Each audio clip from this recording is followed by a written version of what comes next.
Hey everyone, I am Nicholas Geist, and I have the species Promachus rufipus, or otherwise commonly known as the red-footed cannibal fly. Hi, my name is Rhett Holcomb, and I have the species Tenora sinensis. A couple of common names for this species are the Chinese mantid or the Chinese praying mantis.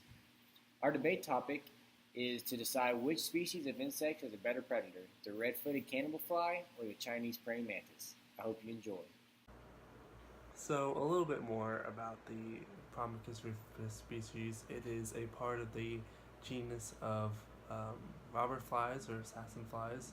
Um, some of its common names are the red-footed cannibal fly, and it's also sometimes called a bee panther as well. Um, its size is roughly around 28 to 35 millimeters, somewhere around there. So it's a pretty large fly whenever you think about it. It can be found in multiple meadows and fields, and especially when it's sunny outside. In its food, it likes to prey on large flying insects and has also been reported to attack hummingbirds, actually. Um, so, a little bit about its behaviors. They are known to increase their levels of predation in the day in open and sunny spaces, um, and are known to take refuge in dense vegetation at night. They are also excellent flyers, and most robber flies can capture their prey in flight. They are often seen waiting to ambush their prey, actually, which signifies their heavy influence on their sight to detect and capture their prey. A little bit of impacts on human society. Some species of robber flies are considered to be beneficial insects. However, some are known to harm bumblebees and hummingbirds, making them undesirable to most. Robber flies rarely attack humans, but when they do, they can inflict a painful bite, causing swelling and redness. Some unique characteristics about the robber fly or the red-footed cannibal fly is that, much like other large robber flies, the eyes are very large, which allows them to spot prey easily. The body is covered in these yellow bristles and the legs are black. The red-footed cannibal fly has relatively very long and stout legs that allow them to grab and hold on to their prey whenever they capture their prey.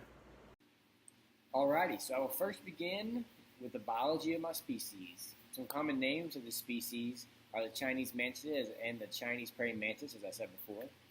Arriving in 1898, their size is usually 58 plus millimeters. They live in habitats such as meadows, gardens, on tall herbs, flower clusters, and shrubs. Their primary activity season is the summer through the fall. A few specific behaviors that these Chinese mantids exert are the mantis females secreting pheromones that are detected by the males looking for a mate.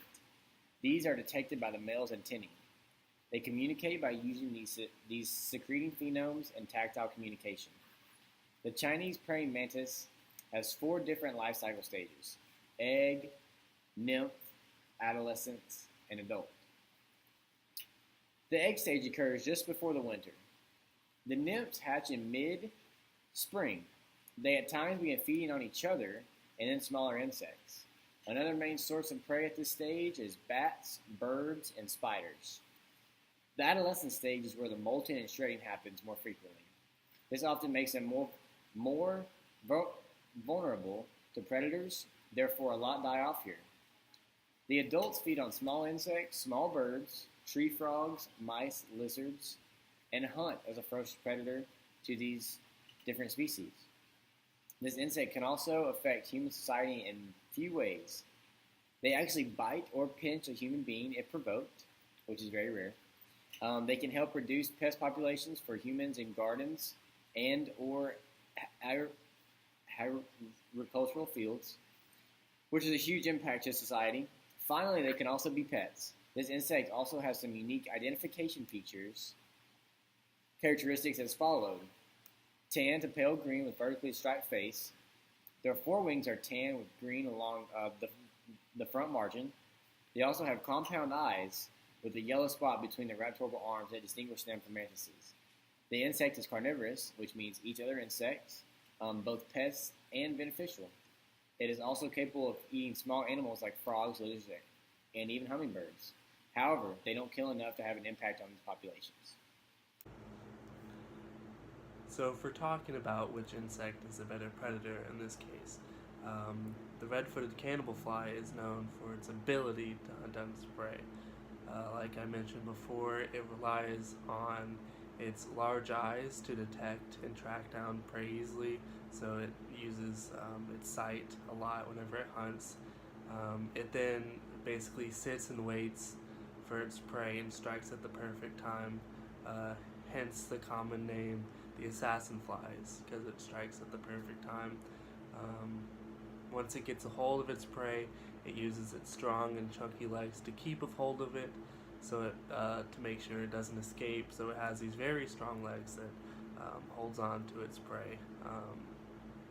And to finish off its prey, it injects chemically pulverizing enzymes, which then paralyzes its target. And once the target is paralyzed, acid-like toxins break down and liquefy the innards of its prey, which then the red-footed cannibal fly actually sucks out. So, going off what Nick just said about the red-footed cannibal fly, I believe that in order to determine who is a better predator, you must understand how they hunt. The large eyes on the triangular head of the Chinese praying mantis allow it to hunt primarily by vision. It can see in any direction by swiveling its head a full 180 degrees. By perching very still on top of small plants or tree branches, the mantis darts out and grabs the prey with its folded arms as they pass by. These folded arms are enhanced with spikes that better help the mantis grab onto its prey. It can also detect its prey very well by olfaction, which is the sense of smell. One downside that this insect may face is the fact that it is flightless. Although males sometimes fly a short distance, females do not fly, and this could hurt them compared to the red-footed cannibal fly.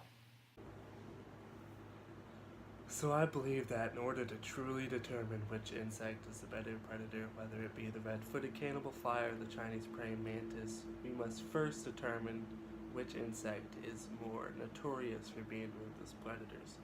For example, the red-footed cannibal fly is known to hunt and prey on many different types of insects, so it has a wide variety of prey. It doesn't just stick to one specific type of prey. This list includes, but is not limited to, bumblebees, other diptera type insects, so other types of flies, and even other types of robber flies, actually, hence the common name, the red-footed cannibal fly, because it can actually hunt down other robber flies. But in addition to all this, they are also known to allegedly hunt hummingbirds, which is pretty crazy if you think about it, the size of a hummingbird versus the size of this fly. The red-footed cannibal fly is not just your average predator. It basically sits and waits for the right time to strike, often letting its prey get close to it until it snags it right out of the air, with little hope of the prey escaping. Alrighty, so obviously the red-footed cannibal fly is a dynamic predator that has a slight edge over the Chinese praying mantis with its flying ability. Is this cannibal fly more stealthy than the praying mantis, though? I believe that the mantis makes up for its flying ability by being stealthy and camouflaged to its environment. The Chinese praying mantis mainly preys on small animals like frogs, lizards, insects, and even hummingbirds. For the size of this animal, I believe that this is pretty impressive. Although both animals are ferocious predators, they have different tactics that help them succeed in their environment. The fact that the Chinese praying mantis can camouflage to its environment with its yellow and green body puts it as a very well respected predator to its habitat. So to conclude our debate, the red-footed cannibal fly is an opportunistic kind of sit and wait type of predator. It waits and it perches itself wherever it's at and waits for prey to fly by and waits for the right time to strike its prey. Once ensnared by its strong and powerful legs, its prey is for sure finished. Like, there's really no hope of escaping the legs of the red-footed cannibal fly. It is pretty amazing that an insect that is about the same size of a wasp is able to effectively hunt down its prey through patience and timing of its initial strike. Robber flies in general are highly predatory and can best be described as what falcons are to other birds. So the robber flies are what falcons are to other birds. Uh, Although not heavily used in research, robber flies and the red-footed cannibal fly are important to study because of their highly predatory nature and their ability to target many different types of insects that may be beneficial to human society. So as we've laid out, both of these insects are very amazing as predators, making this their main job in their environment.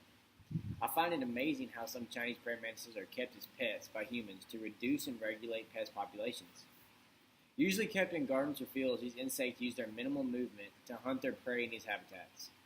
It is important to recognize this because by studying these insects, you can see their relevance to the world and human society. I believe that a lot of times, us as students and even citizens can look past the meaningfulness that these critters have on our earth. With that being said, I will admit that the red-footed camouflage may be the better predator, but the Chinese praying mantis is very close behind.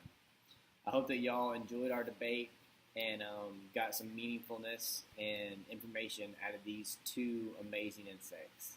Y'all have a good day.